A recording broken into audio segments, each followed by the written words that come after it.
Aujourd'hui, je vais vous apprendre à faire du pain perdu. Ah, tu l'as retrouvé?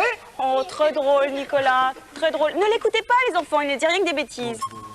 Alors, principalement pour le pain perdu, il vous faut du pain. Perdu que tu as retrouvé. Donc si tu l'as retrouvé, il est plus perdu. Conclusion, tu ne peux plus faire ta recette. Merci Julie, au revoir et à la semaine prochaine.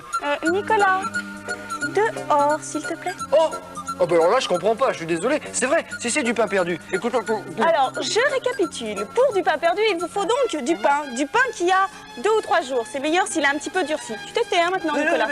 Il faut également un demi-litre de lait dans lequel vous ajoutez 2 jaunes d'œufs. Et voici le résultat.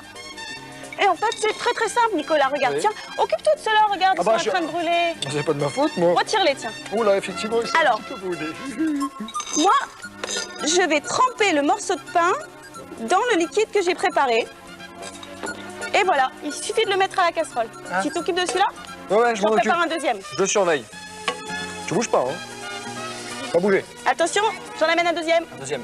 Toi aussi, pas bouger, sage. Et voilà. Et en fait, les 2 que tu as retirés tout à l'heure sont déjà prêts à déguster si tu y as mis du sucre, mais je doute. Ah bah non, bah il faut le dire aussi. Bah, tu vas être mon assistant ou pas, Nicolas? Je veux bien, mais chaque chose en son temps. Bon, alors faut mettre du sucre, dessus comme ça, voilà. Bon, j'ai mis peut-être un peu trop, non? Bah, ça dépend des goûts. Bah, oui, moi j'aime bien sucré. Voilà. Et voilà, et c'est prêt à déguster. Voilà, donc on peut déguster là. Oui, tu peux déguster. Vous voulez goûter?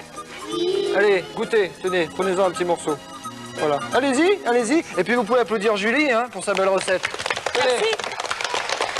Eh oui, Julie que nous allons retrouver maintenant, elle a un nouveau petit compagnon. Il s'appelle Arthur, puis il a de grandes moustaches, puis il fait comme ça.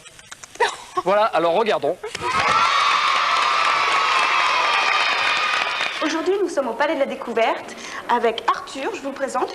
Et grâce à lui, nous allons voir une petite expérience, un petit parcours scientifique. Bonjour Claudine. Bonjour Julie. Alors, par quels moyens peut-on dresser Arthur et tous les autres rats?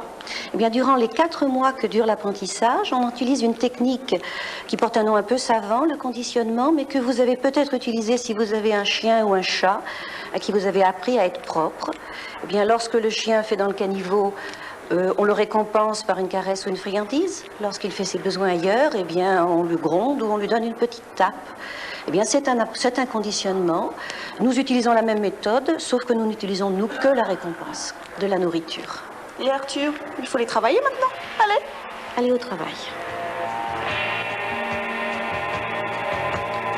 Alors, Arthur descend l'escalier. Il s'approche d'une manette qu'il appuie pour ouvrir une porte qui lui donne accès à un labyrinthe. Il le traverse très rapidement, en évitant les cul-de-sac, et il pénètre maintenant dans une chambre où il a le choix entre 2 portes. La lampe éclairée signale la porte ouverte. Il doit franchir un petit espace vide. Il traverse une petite passerelle et il monte un escalier qui lui donne accès à la chambre de récompense. Là, il attire un trapèze, il lui délivre une bille, il la met dans le trou d'une estrade et il obtient ainsi 2 ou 3 petits granulés de nourriture. Et comme Arthur a encore faim, eh bien, il reprend la porte qui lui donne accès à la chambre de départ pour recommencer un nouveau parcours. Bravo Arthur, t'as bien travaillé, tu sais. Oh, avoue, c'est parce que t'avais faim quand même. Tiens, petite récompense maintenant. C'est bon. Merci Claudine. Au revoir. Au revoir.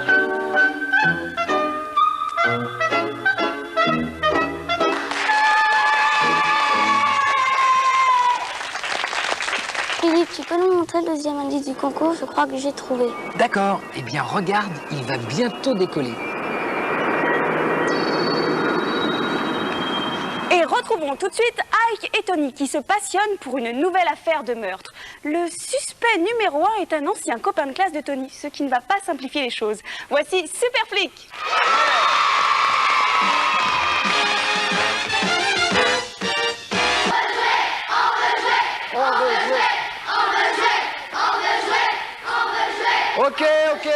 Ok. Une petite course en sac, ça vous dit? Oui! Bon, eh bien, c'est parfait, je vais vous présenter mes candidats. Alors, à ma gauche, nous avons... Céline. Quel âge as-tu, Céline? 9 ans. T'as déjà fait des courses en sac? Oui. Bon, c'est facile pour toi. Quand est-ce que t'as fait des courses en sac? À l'école. À l'école. Bon.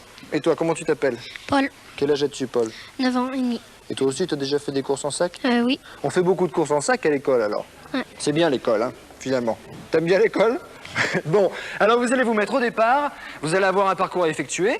Donc vous allez devoir traverser la petite rivière, passer derrière le tout petit arbre, retraverser la petite rivière, et puis arriver à la ligne, eh bien vous repartirez. C'est celui qui aura franchi en 1 minute 30 la plus grande distance qui aura gagné. Vous êtes prêts? Vous avez tout compris? Tout le monde a compris? Oui! Bon, je compte sur vous pour les encourager. Allez-y, mettez-vous au départ. Attention, j'ai mon chronomètre. Tout le monde est prêt? Oui! 3. Vas-y, voilà. 3, 2, 1, tape, c'est parti!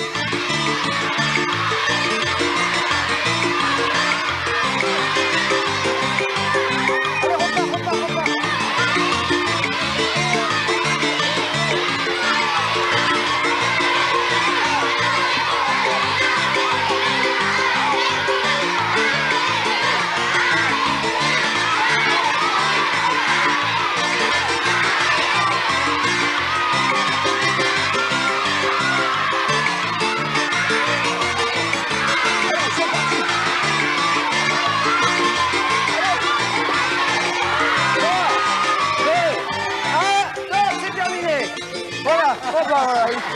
Voilà, les applaudissements sont merveilleux.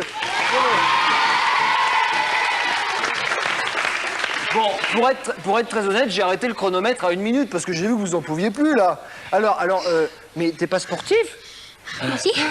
Je tombais au début. Bon, on aurait dit des petits kangourous. Des petits kangourous. Pour toi, ça s'est bien passé, hein, par contre, hein, Céline. Hein? Oui, facile. Tu fais beaucoup de sport à l'école? Non. Non, pas trop. Mais enfin, t'es quand même en forme. Hein? Bon, alors, autant que je me souvienne, c'est Céline la vainqueur. Ouais. Alors, ils ont des cadeaux, Philippe? Bien sûr. Ben voilà, ils ont bien sûr des cadeaux. Voici pour toi, Céline, jolie BD. Et puis toi aussi, une BD. Voilà. Et une casquette mini pour une mini. Et une casquette La Bande à Picsou pour un Picsou. Voilà. Bravo.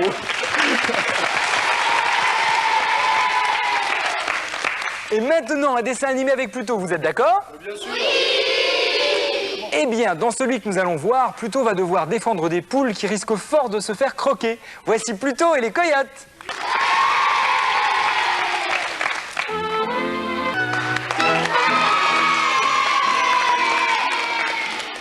Vous vous demandez ce qu'il y aura cet après-midi dans Disney Parade? Et ce qu'il y aura dans le Disney Club de dimanche prochain? Eh bien, regardons le programme de ces deux émissions. Chaque dimanche, de 8h à 10h dans le Disney Club, les nouvelles aventures de Tic et Tac, de Super Flic, de La Bande à Picsou.